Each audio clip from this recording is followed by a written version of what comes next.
اہل جہاز میں سمت قبلہ کا تعین نہ ہو تو کس طرح نماز ادا کریں؟ فرض اور نوافل کیا اور سنتیں بھی پڑھیں؟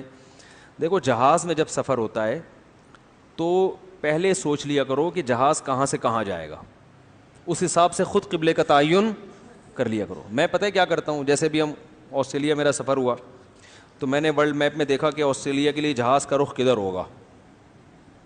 جب ادھر ہوگا تو خانہ کعبہ جہاز کے فرنٹ سائڈ پہ ہوگا، یہ بیک سائڈ پہ ہوگا، یہ لیفٹ پہ ہوگا، رائٹ پہ ہوگا۔ یہ اندازہ انسان کو ہو جاتا ہے کہ اتنی دیر بعد جب میں نماز پڑھوں گا تو کہاں کو ہوگا، تو یہ لمسم کچھ نہ کچھ اندازہ ہو جاتا ہے، اور اتنا کافی ہے۔ ایگزیکٹ بالکل خانہ کعبہ کی دیوار کی طرف رخ کرنا یہ ممکن نہیں ہے۔ ایک بات یہ، دوسری بات یہ کہ ایئر ہوسٹس سے آپ پوچھیں گے تو آپ کو بتا دے گی۔ بات آ رہی ہے سمجھ میں؟ ورنہ آپ کو پہلے سے جب ٹریول کریں گے نا تو اندازہ ہو جاتا ہے کہ کس طرف رخ ہوگا۔ تو آپ جہاز میں فرض نماز کھڑے ہو کر قبلے کی طرف رخ کر کے پڑھیں گے۔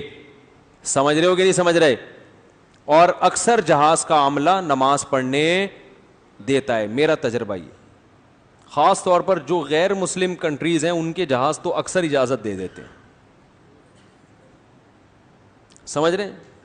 اکثر وہ اجازت دے دیتے ہیں، تو اس معاملے میں ان کا ظرف تھوڑا بڑا ہوتا ہے، کہنا بھائی ٹھیک ہے، لیکن آپ سیٹ پہ بیٹھے بیٹھے نہیں پوچھیں کہ ایکسکیوز می کیا میں نماز پڑھ لوں، تو وہ نہیں پڑھنے دیں گے۔ آپ اٹھیں، واش روم میں جا کے وضو کریں، بلکہ وضو ایئرپورٹ سے کر کے بیٹھے نا واش روم کو۔ اور یاد رکھو، جب نمازی آدمی نے اگر جو واش روم میں وضو کیا ہے تو بہت تمیز سے کرے، پانی نیچے نہ گرائے۔ سمجھ رہے ہو؟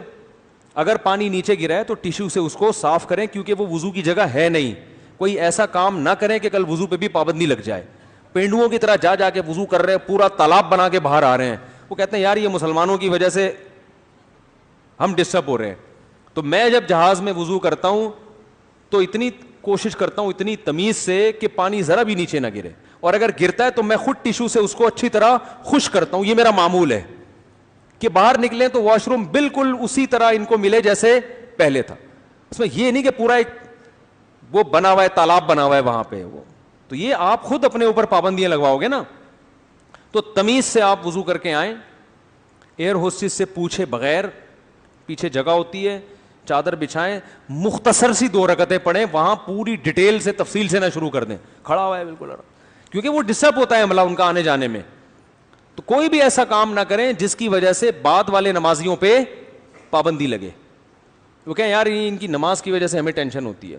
جلدی سے آپ نے مختصر 2 رکعت، اور مغرب کے 3 رکعتیں ہوتی ہیں، وہ نہ کہیں 2 پڑھ لیں، عشاء میں 2 فرض پڑھے اور 3 وتر پڑھ لیے، جلدی جلدی مختصر کریں اس کو، تاکہ ان کے وہ ڈسٹرب نہ ہو۔ بس فرض ہی ادا کرنا ہے نا، سنتیں تھوڑی ہوتی ہیں سفر میں۔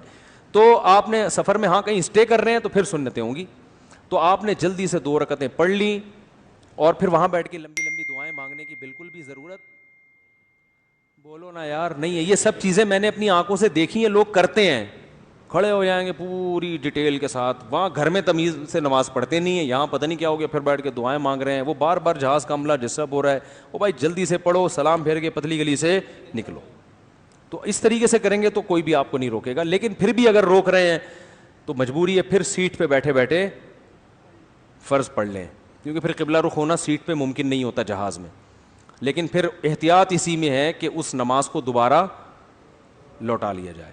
اور نوافل اور سنتیں اگر پڑھنا چاہیں تو وہ سیٹ پہ بیٹھے بیٹھے، وہ شریعت نے اجازت دی ہے کہ آپ صلی اللہ علیہ وسلم جب سواری پہ سوار ہوتے تھے تو جدھر بھی سواری کا رخ ہوتا تھا وہی نماز کی نیت باندھ لیا کرتے تھے۔ تو نفل نماز جو ہے یا سنت آپ سواری پہ بھی پڑھ سکتے ہیں۔ تو آپ اگر گاڑی میں جا رہے ہیں، بس میں W11 میں بیٹھے ہوئے ہیں تو وہاں بھی نیت کر سکتے ہیں، اللہ اکبر کہہ کے ہاتھ باندھ لیں، رکوع میں تھوڑا جھک جائیں، سجدے میں تھوڑا زیادہ جھک جائیں، لیکن جیب پہ نظر رکھیں آپ، کیونکہ نماز جب آپ پڑھیں گے تو W11 بھی ہو اور نماز بھی ہو تو نماز کافی مہنگی پڑ جائے گی آپ کو، ثواب بہت زیادہ ملنے کا اندیشہ ہے اس نماز میں آپ